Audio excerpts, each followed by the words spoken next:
Terima kasih Bapak Surgawi, kami ucap syukur buat siang hari ini.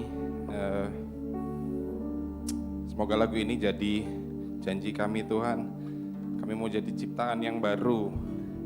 Untuk itu kami mau datang tempat ini. Sebab kami yakin betul Tuhan kalau kami datang dan kami gak berubah, berarti kami gak ketemu Engkau Tuhan. Kami siang hari ini mau datang, kami mau dengar isi hati-Mu. Dan at the end kami mau berubah Tuhan. Berubah seperti yang Tuhan mau atas hidup kami. Thank you Lord. Thank you Lord, penuhi hati setiap kami. Telinga kami, hati kami, pikiran kami Tuhan. Semuanya siang hari ini di bawah kaki-Mu, di bawah hadirat-Mu Tuhan. Siang hari ini kami mau mendengar sedikit dari kebenaran firman-Mu Tuhan. Siang hari ini pakai hamba-Mu Tuhan yang jauh dari sempurna, dan kami berharap Tuhan kami bisa mengerti dengan sederhana isi hati-Mu. Thank you Lord. Dalam nama Tuhan Yesus kami berucap syukur. Sama-sama katakan amin. Shalom teman-teman. Shalom. Minum dulu ya bentar.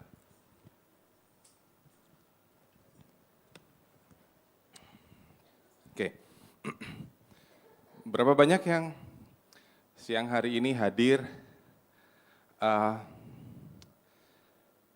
dengan galau?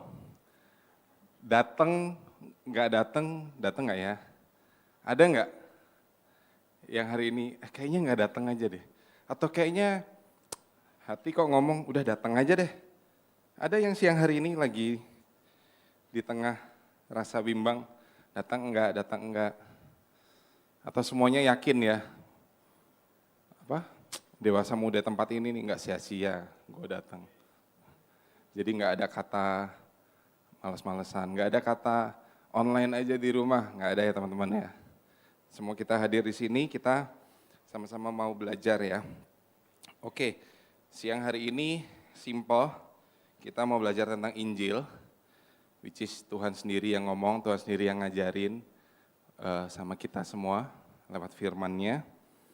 Nah, saya mau bawa kalian sambil baca, sambil ngebayangin ya apa yang terjadi saat itu ya teman-teman.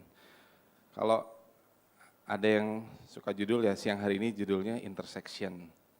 Apa itu? Googling sendiri ya teman-teman. Nanti teman-teman akan tahu dari sudut pandangnya Tuhan. Yuk kita buka Markus 9 ayat 33. Markus 9 ayat 33. Oke. Sorry. 33 itu ayat emasnya. Kita baca dari ayat yang ke 33 sampai 35 dulu ya. Oke, judul perikopnya bilang gini, siapa yang terbesar di antara para murid? Ayat 33 bilang gini, kemudian tibalah Yesus dan murid-muridnya di Kapernaum. Ini lagi road tripnya Tuhan Yesus ya. Nah ini tiba di kota Kapernaum. Ketika Yesus sudah di rumah, terus ia bertanya-tanya kepada muridnya gitu ya. Mungkin udah santai, udah duduk. Tuhan bilang gini, apa sih yang kamu ngomongin tadi di tengah jalan? Sebab kemana Tuhan Yesus pergi ada murid-muridnya, setuju ya? Jadi pengikut-pengikutnya, ya itu ke-12 muridnya. Mungkin di tengah jalan dia lagi berbincang-bincang. Tuhan tanya apa sih yang kamu perbincangkan di tengah jalan? Terus tiba-tiba ditanya gitu, mereka terdiam teman-teman. So di tengah jalan mereka tuh lagi mempertengkarkan siapa yang terbesar di antara mereka. Terus Yesus duduk kemudian manggil 12 murid itu. Katanya kepada mereka gini, oke, kalau itu yang kalian ngomongin, Tuhan bilang gini, jika seseorang ingin menjadi yang terdahulu, hendaklah ia menjadi yang terakhir dari semuanya dan pelayan dari semuanya. Maka Yesus mengambil seorang anak kecil, menempatkan di tengah-tengah mereka, kemudian memeluk anak itu berkata, barang siapa menyambut anak ini seperti dalam namaku, ia menyambut aku. Dan barang siapa menyambut aku, bukan aku yang disambutnya, tetapi dia yang mengutus aku. Ini murid-murid ini lagi chit-chat ya. Ya wajarlah, perjalanan jauh, panjang. Mungkin Tuhan Yesus yang ada di depan gitu, murid-muridnya di belakang sebagai pengikutnya. Ngobrol, gosip, dan lain-lain. Jadi sesama murid itu bisa saling bersaing. Nah, siapa yang paling cinta Tuhan, siapa yang paling hebat, siapa yang paling setia, semuanya mungkin itu dipertanyakan di kalangan murid-murid. Tapi ada satu topik pembicaraan yang nggak sengaja terdengar sama Tuhan Yesus. Siapa yang paling besar di antara ke-12 murid itu? Kata siapa yang paling besar ini terlalu general ya. Mungkin kita bisa tukar dengan siapa yang paling hebat, siapa yang paling pintar, siapa yang paling jagoan misalnya gitu. Siapa yang paling bisa bela Tuhan saat itu. Tapi Tuhan nggak sengaja dengar dan Tuhan bilang gini, kalian ngomongin apa? Kalau kalian mau tahu tentang sesuatu siapa yang akan jadi terhebat, terbesar, terjago, simple. Tuhan bilang ini di ayat ke 34, 35. Jika seorang ingin menjadi yang terdahulu, yang paling depan ya, terkemuka, hendaklah ia menjadi yang paling akhir. Semuanya dari pelayanan, semuanya. Ini susah diterjemahkan mungkin untuk para murid ya saat itu. Bagaimana Tuhan caranya untuk menjadi paling depan, tapi Tuhan minta menjadi paling akhir. Nah, ini yang kadang-kadang tersirat dari Tuhan yang kita seringkali nggak paham ya teman-teman. Tapi siang hari ini kita mau belajar mungkin salah satu contoh implementasi yang Tuhan minta supaya bagaimana kita jadi terbesar di mata Tuhan. Yuk kita buka Markus 11. Sebelumnya mungkin multimedia boleh saksikan satu image. Nah, ini dua ekor binatang teman-teman. Menurut teman-teman yang kecil binatang apa tuh? Hah? Kuda mini ya. Siapa yang bilang kuda mini? Oh bukan. Yang kecil apa teman-teman? Keledai. Yang gede? Kira-kira kalau dua ekor binatang ini berantem, siapa yang bakal menang? Kuda ya. Kuda, saya pernah lihat video, kuda diisengin dikit, dia langsung nyepak. Kuda yang lain bisa terpelanting teman-teman.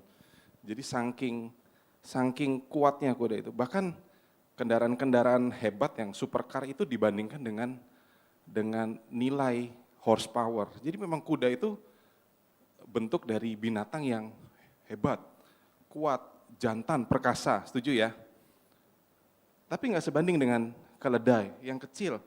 Jadi boleh fotonya tampilin. Keledai itu binatang yang, siapa yang percaya keledai itu binatang perkasa dan jantan dan luar biasa kalau bertengkar? Ada? Nggak ada ya. Keledai image-nya apa buat teman-teman? Ada yang bisa mengartikan keledai? Keledai itu kecil, nggak berguna ya kelihatannya, terus nggak bertenaga. Nah tapi siang hari ini kita mau belajar satu kebenaran di Markus 11 ayat yang pertama. Saya bacakan. Ini road trip Tuhan Yesus di daerah yang lain. Yesus diululukan di Yerusalem. Kata Yesus kepada murid-muridnya yang telah dekat Yerusalem, dekat Betfage dan Betania yang terletak di Bukit Zaitun.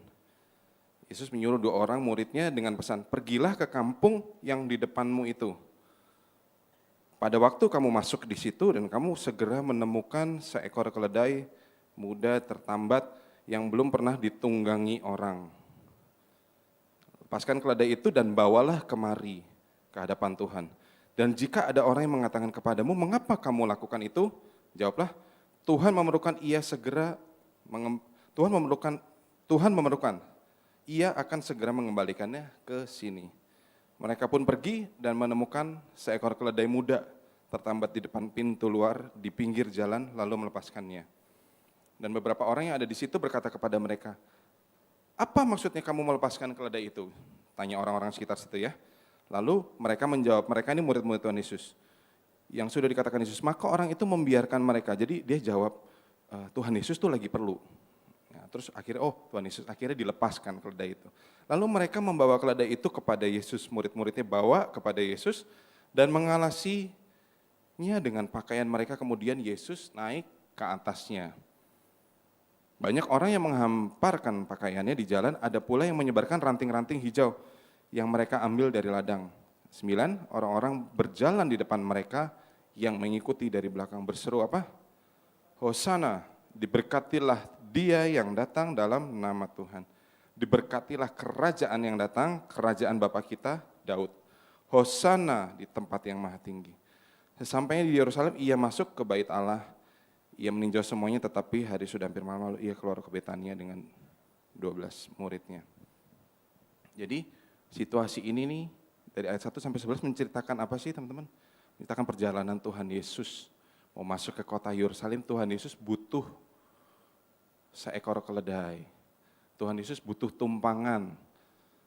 Enggak dibicarakan Tuhan lagi capek di sini, tapi yang saya percaya sebetulnya sekian jauh perjalanan Tuhan, harusnya keledai itu bukan jadi alasan utama untuk Yesus masuk ke Yerusalem. Setuju ya?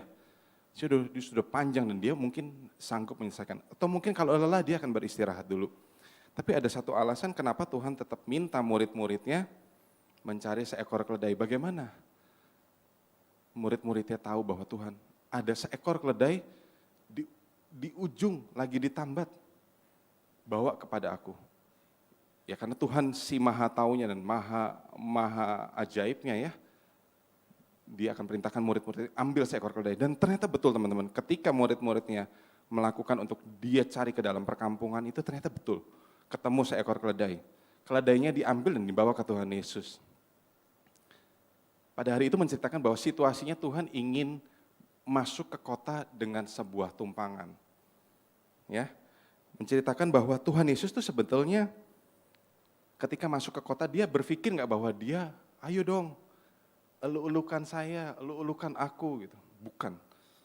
Dalam cerita ini saya tidak menemukan bahwa Tuhan ingin dimuliakan di sini. Tapi tujuan Tuhan apa sih sebetulnya cari seekor keledai itu? Yang at the end ceritanya kita baca bahwa ternyata Tuhan masuk dan orang-orang menyuarakan Hosana, Hosana.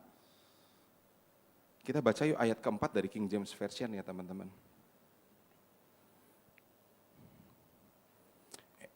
And they went their way and found the colt tied by the door, without in the place where two ways met, and they loosed him. Jadi keledai ini bukan sekedar diikat di gerbang, di pagar, di ujung jalan atau di pohon mungkin. Keledai ini lagi ada di persimpangan.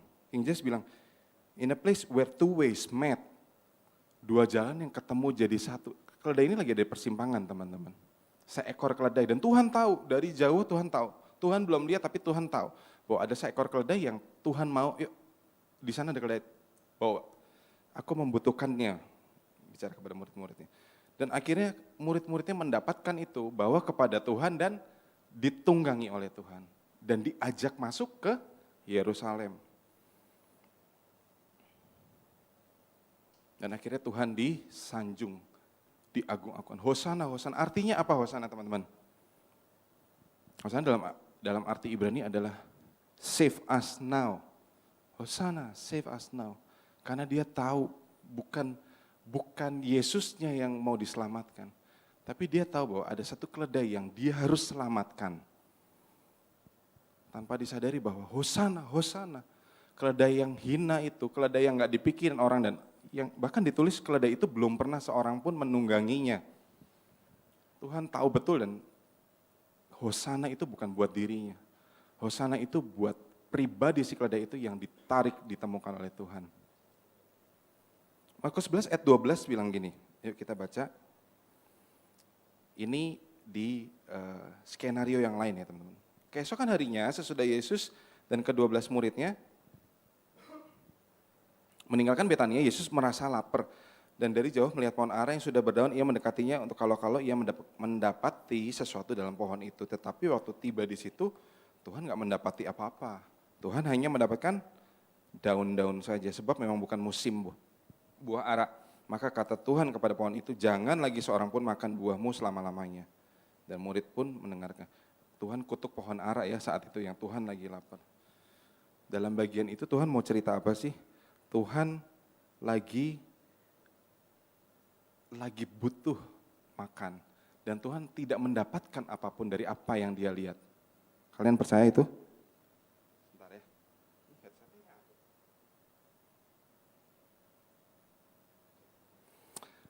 Tuhan nggak dapat buah di pohon itu. Ini kejadian yang sama teman-teman. Kalau teman-teman flashback di kejadian, Tuhan ketika Adam dan Hawa ditemukan Tuhan lagi apa? Menyemat daun pohon ara. Ketika manusia pertama kali apa? Jatuh dalam dosa. Manusia sadar bahwa mereka telanjang, mereka berusaha untuk menutupi dirinya. Seringkali ternyata apa? Agama, rutinitas, label, kekristenan, dan whatever, itu yang kita pakai untuk menutupi diri kita. Yang tanpa disadar ternyata tuh kita nggak berbuah, kita berusaha untuk menutupi diri kita yang sedang tidak berbuah, teman-teman. Sampai ternyata Tuhan dapati kita, yes, kita nggak berbuah, kita cuman berdaun aja. Kalian tahu bahwa di dalam cara bertani, berkebun, itu ada yang namanya pohon itu harus ditanam di tanah yang gembur, bola akarnya mesti dipendam yang dalam, bahkan sesekali pohon itu harus dipotong, disakiti supaya dia bisa berbuah.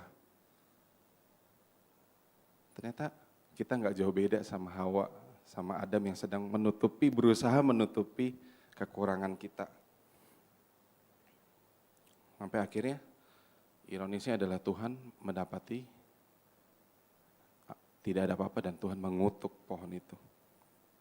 Skenario yang lain teman-teman, kita lanjut. Di Markus 12 ayat 15 sampai 19 bilang gini, Tuhan Yesus tiba di bait Allah. Nah, kemudian Yesus masuk ke bait Allah, terus Tuhan mulai mengusir orang-orang yang berjual beli di halaman bait Allah.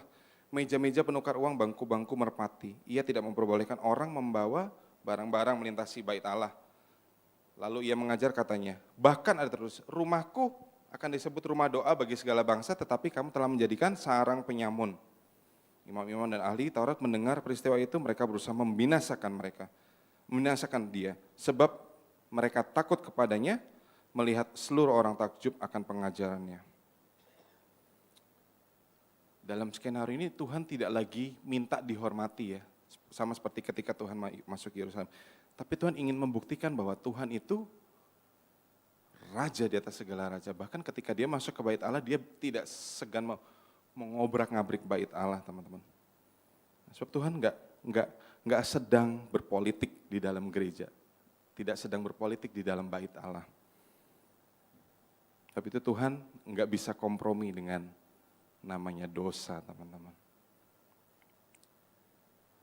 Setuju ya? 3 cerita ini menggambarkan, kalau kita tarik benang merah, jadi gimana caranya Tuhan Yesus menjawab pertanyaan murid-muridnya yang kemarin, gimana Tuhan untuk jadi yang terbesar di antara murid-murid itu?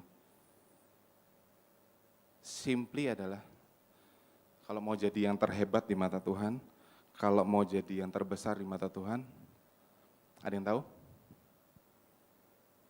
Go dan lepaskan keledai itu. Simple. Tuhan selalu bercerita dengan perumpamaan-perumpamaan ya teman-teman. Tapi kalau teman-teman tahu isi hati Tuhan, nggak usah banyak ngomong. Kalau kamu jadi yang terhebat, ikuti apa yang Tuhan mau. Zakaria 9 ayat 9 bilang gini teman-teman. Hai penduduk Sion, bergembiralah. Hai penduduk Yerusalem, bersoraklah. Lihatlah, siapa? Rajamu datang dengan kemenangan. Ia raja yang adil, membawa keselamatan, tetapi penuh kerendahan hati. Ia tiba dengan mengendarai keledai, seekor keledai muda. Betul apa yang dikatakan Markus 11 tadi, bahwa Tuhan datang dengan seekor keledai yang dia nggak pernah temui, yang tidak ada seorang pun yang pernah menungganginya, teman-teman. Sekarang kita belajar yuk, atau kita cari tahu sebetulnya ciri-ciri keledai ini apa sih? Kenapa so spesial ketika Tuhan mau pakai dia gitu? Keledai itu punya ciri-ciri, setuju nggak teman-teman? Kalau keledai itu binatang yang rendahan, sesekali dibuat cerita adalah keledai binatang yang bodoh. Keledai punya tugas dan tanggung jawabnya memikul beban. Jadi didesain, diciptakan buat binatang transportasi, mengantar pada saat itu. Keledai juga tipe binatang pekerja. Keledai tipe binatang pengangkut. Tapi keledai juga punya kelebihannya, bahwa keledai tidak bergaul sendiri, teman-teman. Dia bergaul dengan keledai-keledai yang lainnya. Keledai memiliki kelebihan mengawasi teritori mereka dan memastikan apa yang menjadi milik keledai lainnya. Ini salah satu kelebihannya keledai ya. Memastikan mereka tidak terluka satu sama lain. Tapi jangan lupa, keledai itu dianggap binatang yang najis. Pada saat itu keledai binatang yang najis, teman-teman. Sampai dikatakan dalam Alkitab tidak ada orang yang mau duduk di atasnya. Keledai bukan tipe binatang yang bisa dijinakan. Keledai kalau ditaruh di luar rumah bisa dianggap apa? Liar. Karena bukan hewan peliharaan. Keledai tidak memiliki kegagahan dibandingkan seekor kuda yang tadi di depan kita lihat ya. Berbanding terbalik ya antara keledai dan kuda. Sebetulnya keledai sama kuda itu lebih pantas kuda ya. Dibawa naik Tuhan Yesus masuk ke Yerusalem. Keren. Jadi kayak kesatria, tapi Tuhan nggak cari itu. Yang luar biasa adalah keledai yang najis itu tadi. Keledai yang bodoh itu. Keledai yang seorang diri itu dicari Tuhan, diminta Tuhan, dan dipakai sama Tuhan. So pertanyaannya, jadi keledainya itu tuh siapa? Who is the donkey this day?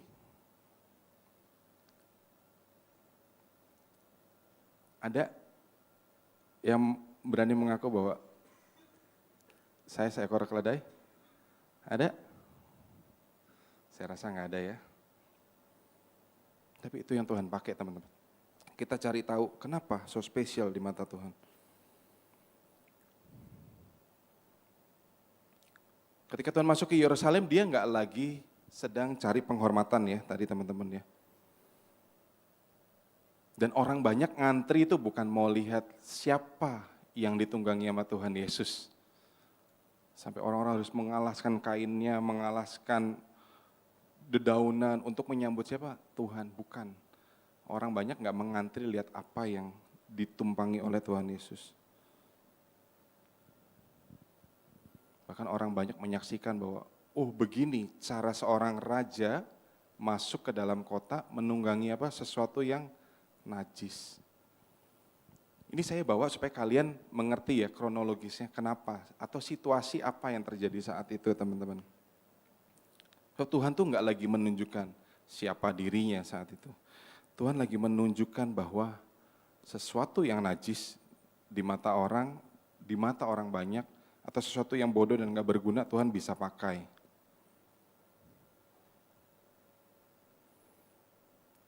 Tuhan ingin banget menyatakan bahwa dalam persimpangannya itu, di tengah jalan itu Tuhan menemukan apa yang Dia mau, teman-teman. Seperti yang tadi Markus katakan ya, keledai itu berada di dalam dua jalan persimpangan. Dan Tuhan tahu betul apa yang Tuhan ingin dapatkan saat itu. Anggap ya teman-teman ya, ini keledai liar.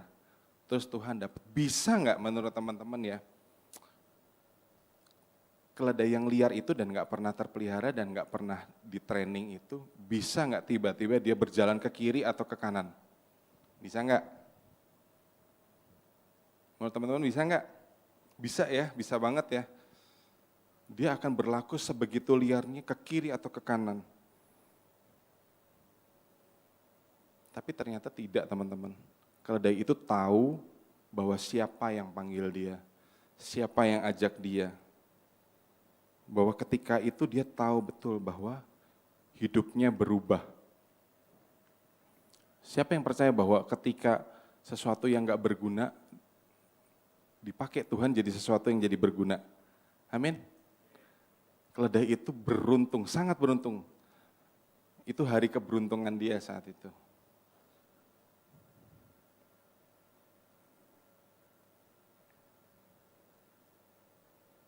Kalau saya boleh artikan, saya boleh sederhanakan bahwa Saya keledai itu teman-teman. Teman-teman juga bagian dari keledai itu kalau kalian mau tahu. Tapi Tuhan gak pernah tanya dari mana asal kita berada, masa lalu kita, masa kelam kita, enggak perlu. Tuhan gak pernah tanya itu, Tuhan tanya hanya mau enggak follow me siang hari itu. Dia temukan keledai yang nganggur, Tuhan cuma tanya mau enggak ikut aku. Keledai itu dengan sigapnya dia bilang oke, dia akan ikut murid-murid Tuhan yang akan membawanya dia kepada Tuhan Yesus. He just need us, teman-teman. Tuhan gak butuh pengalaman kita. Tuhan gak butuh reputasi kita. Tuhan gak butuh kehebatan kita. Tuhan gak butuh semuanya itu. Tuhan cuma butuh mau enggak diajak, ditumpangi oleh Tuhan itu.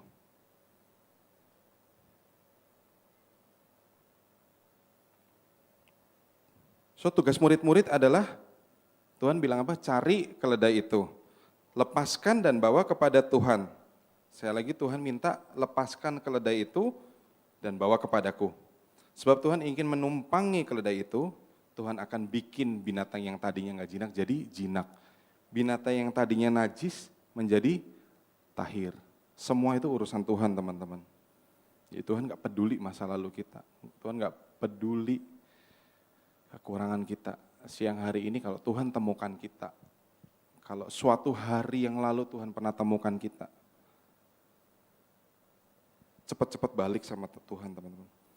Apa sih yang bikin seketika itu Tuhan menumpangi keledai itu dan keledai itu menjadi tahir? Karena Tuhan yang kudus dengan darahnya pengorbanan bilur-bilurnya membuat keledai itu menjadi tahir. So apa yang membebani si keledai itu? Masa lalu dia kah? Kepahitan kah? Masalah kah? Dan lain-lain. Tapi siang hari ketika Tuhan menumpangi keledai itu menjadi tahir. Tuhan siap membuat kita dulu yang menjadi najis, menjadi tahir hari-hari ini. Dan siap untuk melanjutkan pekerjaan terbaiknya. Sampai kita bisa diajak Tuhan menyelesaikan pekerjaan dan rencana Tuhan atas hidup kita, teman-teman. Tuhan bisa menggunakan siapapun, memilih apapun yang Dia ingin pilih. So hati-hati teman-teman ketika kita udah dipilih sama Tuhan, kita terlena teman-teman. Kita lupa bahwa kita dulu keledai liar yang Tuhan pilih, Tuhan panggil, dan ternyata sudah nyaman di dalam gereja. Kita lupa seringkali bahwa ternyata, jangan-jangan aku tuh kuda jantan, bukan keledai. Hati-hati teman-teman. Ini hati-hati untuk saya juga teman-teman, bahwa ternyata zona nyaman ini bisa membuat saya lupa bahwa ternyata saya itu cuma keledai di mata Tuhan yang anytime. Tuhan nggak jadi pilih saya juga bisa. So siang hari ini ketika Tuhan panggil kita, Tuhan pilih kita, kita jangan sampai lupa bahwa ternyata dulu tuh kita Tuhan pernah pilih. Jangan sampai kejadian seperti Bileam, di Bilangan 22 bilang ini, Tuhan harus memakai keledai yang dianggap bodoh untuk menegur Bileam. Karena Bileam ingin melawan kehendak Tuhan. Tuhan bisa pakai siapa saja. Mungkin kita nggak perlu menjadi sempurna, tapi yang penting apa? Setia dan siap. Dan mampu ketika Tuhan panggil kita dan butuh tumpangan kita, teman-teman.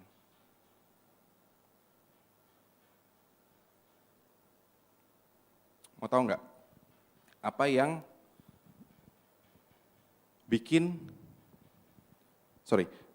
mau tahu nggak? Tuhan nggak pernah tertarik dengan pekerjaan-pekerjaan si iblis, ya teman-teman. Dengan tipu daya iblis. Tuhan juga nggak pernah terpengaruh dengan cara kerja iblis, nggak pernah terpengaruh teman-teman. So apa? Tuhan menciptakan si jahat itu. Jadi dia nggak akan terpengaruh dengan pekerjaan iblis atas umatnya di muka bumi. Tapi ada satu hal teman-teman, yang saya selami bahwa ternyata ini yang membuat Tuhan frustasi sama umatnya. Mau tahu nggak apa? Menurut teman-teman deh, ada nggak yang kira-kira bisa jawab? Topper? Apa yang kira-kira bikin Tuhan frustasi.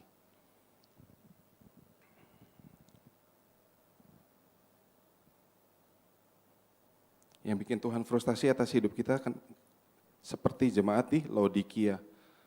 Anak-anak Tuhan yang suam-suam kuku, itu hal yang paling bikin Tuhan frustasi. Sama seperti Tuhan juga frustasi ketika Tuhan minta keledai itu, mungkin keledai itu bingung. Ke kiri, ke kanan, ikut enggak ya, ikut enggak ya. Itu bikin murid-murid Tuhan juga frustasi. Ini keledai udah bagus, gue ajak ke Tuhan Yesus. Ternyata hal itu bisa membuat Tuhan frustasi, teman-teman. Gerejanya yang enggak aktif, enggak on fire, enggak bisa menyuarakan kebenaran dalam hidup kita sehari-hari. Itu bikin Tuhan frustasi. Kita suam-suam kuku, pelayanan enggak pelayanan, hidup ogah-ogahan, hidup kita enggak membawa kebenaran. Itu bikin Tuhan frustasi, teman-teman. Terus gimana caranya? Sekarang kalau kita mau jadi contoh, kita mau jadi berkat, kita mau jadi salurannya Tuhan, gimana kalau kita enggak hidup benar dulu, teman-teman? Bagaimana caranya ketika Tuhan mau merubah seseorang, mau menggunakan kita, tapi kitanya enggak bisa dirubah. Kitanya enggak fleksibel untuk kita bisa diatur seperti yang Tuhan punya mau. Itu bikin Tuhan frustasi, teman-teman.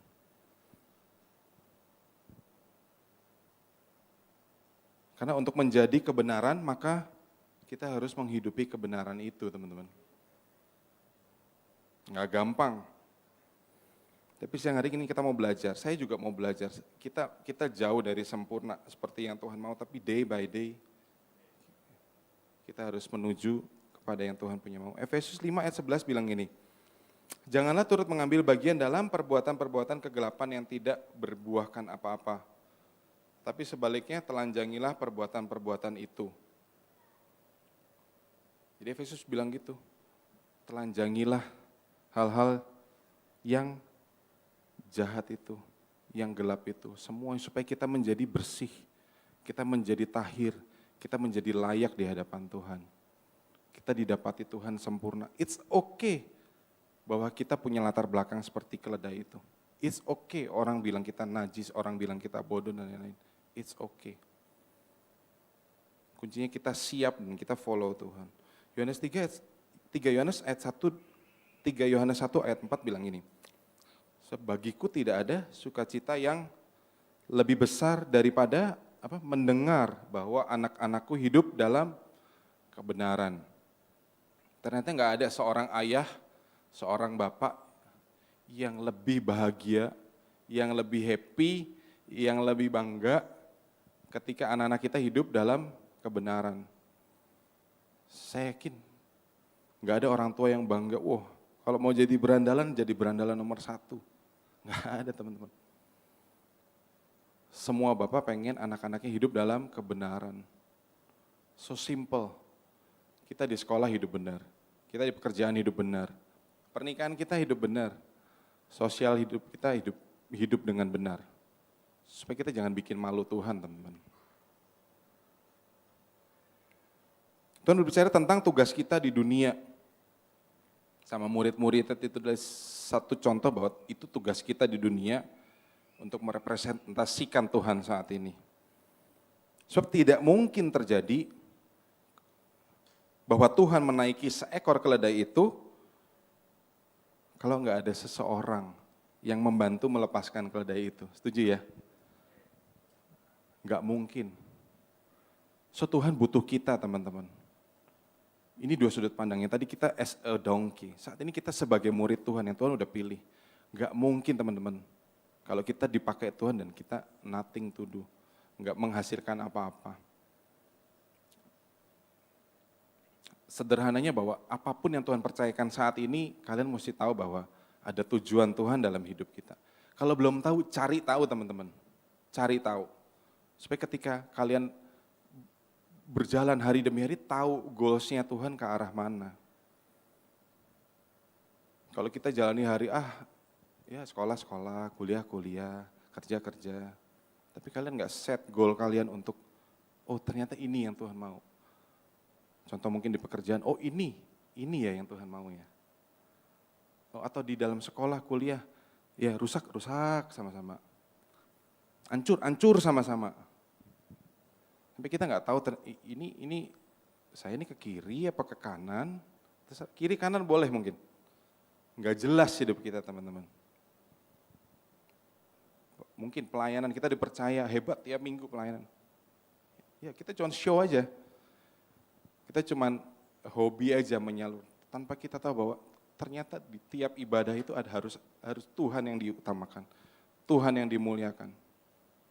Kita bisa hebat dalam segala bidang teman-teman. Tapi kalau kita nggak tahu goals-nya Tuhan, nggak tahu kalau Tuhan mau pakai kita buat masuk ke Yerusalem, nothing. Akan terjadi sia-sia. Nah, itulah Tuhan minta supaya kita tahu tugas kita di dunia. Tugas seorang murid hanyalah pergi, cari keledai itu, kasih tahu kalau itu salah.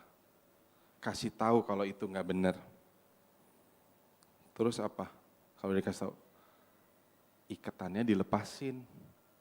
Tarik dia, ajak dia ke jalan yang benar. Berandai-andai, kalau kita dapat tugas, dapat kerjaan, bawa dia dalam kebenaran, di tengah kalian lagi hidupnya nggak benar. Menurut kalian gimana? Itu yang diajak bakal percaya nggak? Nggak percaya pasti ya.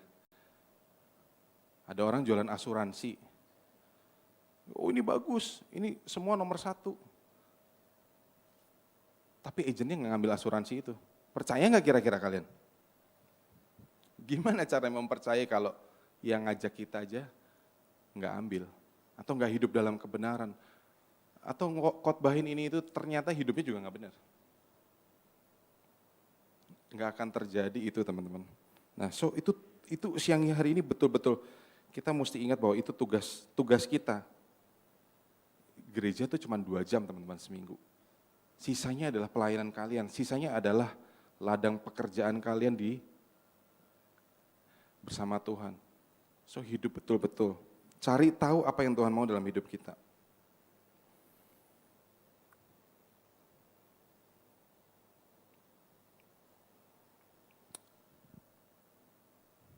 Tahu nggak, ada hal nggak yang terdengar lebih buruk dari pergi ke surga? Saya ulang ya. Tahu nggak, ada hal yang lebih menyedihkan dari pergi ke surga? Nah ini, siang ini ngantuk ya memang ya, coba pelan-pelan. Apakah ada hal yang terdengar lebih buruk dari pergi ke surga? Semua mau pergi ke surga ya? Semua mau, saya juga mau semua. Tapi ada nggak yang terdengar lebih ironis dari pergi ke surga? Nggak ada ya teman-teman ya? Ternyata ada teman-teman. Pergi ke surganya sendirian, nggak ngajak-ngajak yang lain. Siapa yang mau pergi surga? Angkat tangan. Saya. Tapi saya pergi sendiri aja. Saya nggak perlu bawa istri saya, anak-anak, teman-teman semua. Dewasa muda tempat ini, silahkan cari jalannya sendiri. Jahat ya teman-teman. So selfish. Tapi untuk itu kita diciptakan. So kita mesti tahu betul apa tujuan Tuhan atas hidup kita.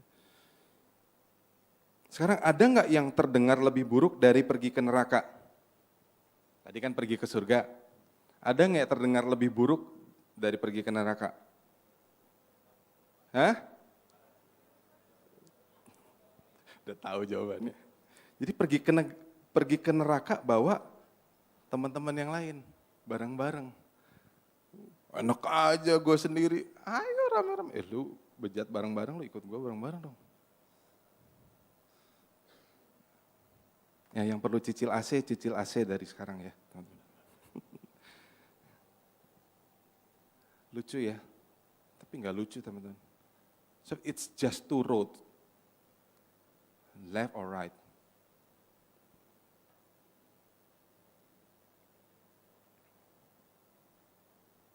Kita harus pilih teman-teman, no other choice. Keledai itu tuh lagi bingung di tengah jalan, mungkin dia juga lagi nggak ada tujuan. Dia di persimpangan yang dia bingung, dia kalau gue dilepas, gue bisa liar dan gue bisa ke kiri dan gue bisa ke kanan. Tanpa disadar tuh kita begitu teman. Kita bersyukur, kita beruntung kita masih punya gereja lokal. Kalau kita nggak punya gereja lokal, kita nggak punya komunitas, hancur hidup kita. Kita akan jadi liar. Kita anggap itu benar, ternyata hancur. Kita anggap itu salah, kita lagi dijebak, ternyata benar. Karena kita nggak punya pengertian. Kemana Tuhan kita mau bawa setiap kita? Sama seperti Nuh, tahu kisah Nuh ya? Nuh bikin bahtera, ngumpulin kayu, motong pohon, dianggap orang gila teman-teman. Teriak-teriak, hei ayo buruan, udah mau hujan, udah mau badai, bumi akan ditenggelamkan. Semua orang anggap Nuh itu gila. Semua orang anggap Nuh itu stres. Banyak yang menertawakan dia. Sampai ternyata Nuh terus mengumandangkan itu, menyuarakan itu sambil terus bekerja, sambil terus bikin bahteranya, sambil terus ajak binatang, semua hewan-hewan yang Tuhan ciptakan diajak semua. Ya kalau kita lihat ceritanya semua diajak masuk ke dalam bahtera, sampai masuk ketika udah ditutup ceritanya gimana? Badai datang, hujan datang. 40 hari 40 malam, sampai akhirnya tenggelam bumi itu. Semua orang gak ada yang percaya. Semua orang gak ada yang sadar, semua orang bisa ngatain kita gila. Semua orang bisa ngatain kita bodoh dan sebagainya. Tapi Nuh terus menyuarakan itu.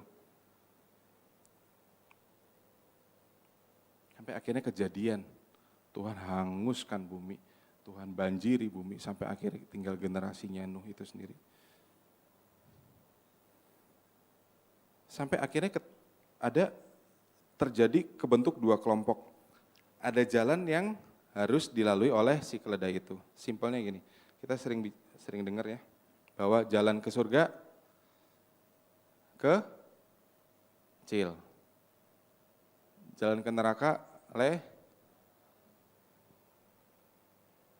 kita berkata menuju neraka ibarat jalan tol, jalan yang lebar dan besar. Tapi Alkitab juga berkata surga juga punya jalan teman-teman. Bukan cuma neraka doang. Surga punya jalannya sempit. Jalan itu menuju jalan yang kecil, makin lama makin kecil, makin lama makin kecil. Ada satu pintu di ujung jalan itu dan itu sempit teman-teman. Kenapa sempit? Supaya kalau ke neraka tuh rame-rame bisa. Wah, rombongan rame-rame, jalannya lebar. Tapi kalau ke surga jalannya sempit. Bahkan Tuhan bilang banyak yang terpanggil, sedikit yang terpilih loh. Jadi ternyata jalan ke surga itu sempit sampai akhirnya kalau kita udah kepilih nih, contoh misalnya teman-teman semua lagi antri, saking sempitnya itu jalan, mau muter balik aja tuh nggak bisa. Betul ya? Saking sempitnya jalan itu jadi kalian mau muter balik aja itu udah nggak mungkin. So pilihannya cuma satu, bahwa you have to choose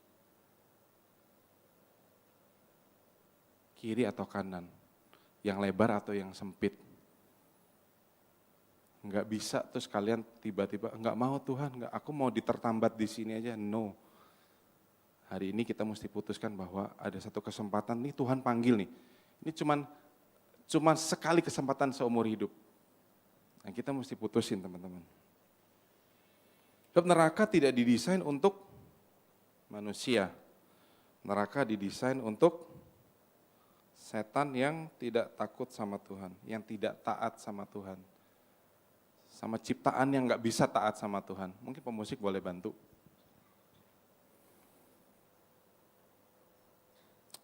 Ya, neraka itu nggak didesain buat kita teman-teman. Setuju ya?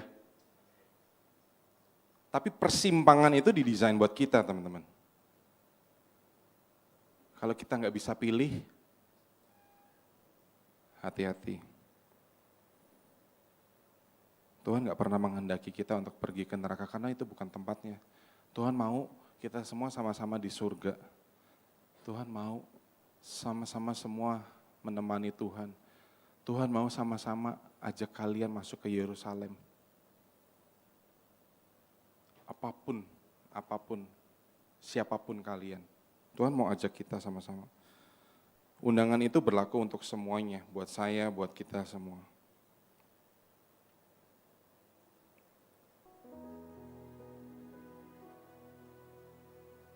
So kita sebetulnya cuma keledai liar yang kebetulan tidak kebetulan. Karena Tuhan tahu bahwa Dia butuh saya. Tuhan butuh kalian semua.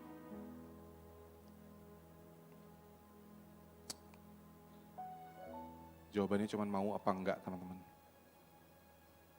Keputusannya cuma yes or no, teman-teman. Kalau teman-teman udah ada di tempat ini, bersyukur, lakukan. Mungkin masih banyak keledai-keledai yang di luar sana yang belum tahu tentang Tuhan. Mungkin teman-teman kita di sekolah, mungkin keluarga kita. Gimana caranya? Kita sendiri harus hidup benar, teman-teman. Gak mungkin kita gak hidup benar terus kita mau berlagak jadi pahlawan kebenaran.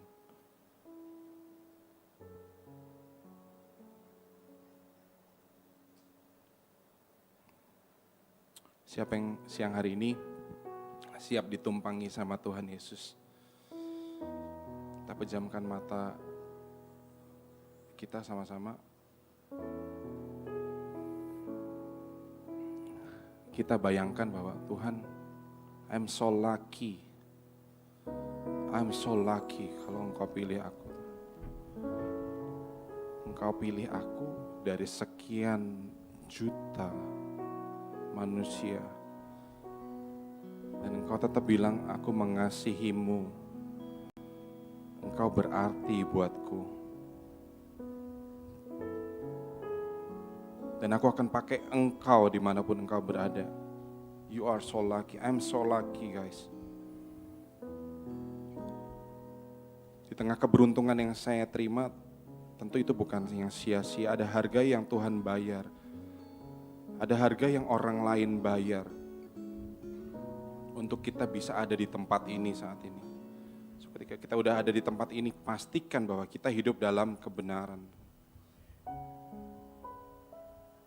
Yang keputusannya hanya sekali seumur hidup.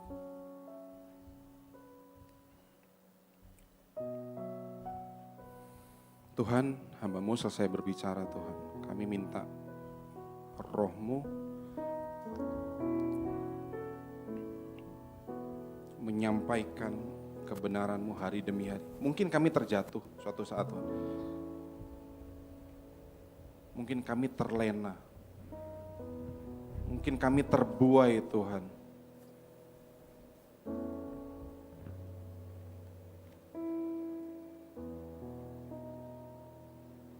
So I want to decide today, Lord. Aku ingin memastikan bahwa hidupku gak sama lagi. Ketika aku datang ke tempat ini, aku hanya memastikan bahwa aku ketemu Tuhan. Hanya itu, Tuhan. Karena aku percaya ketika aku ketemu Tuhan, hidupku berubah. Kalau ku hidup bagimu, hatiku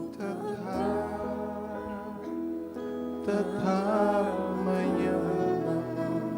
Dunia tak bisa menjauhkanmu dari kasih-Mu.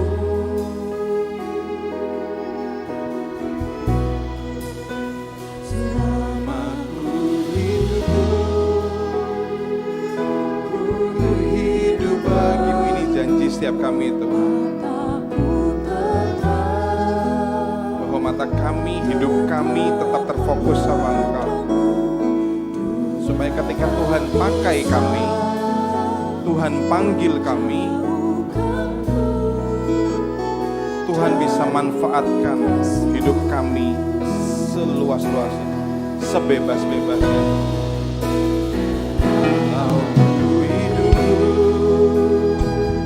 Ku hidup bagimu, ku tetap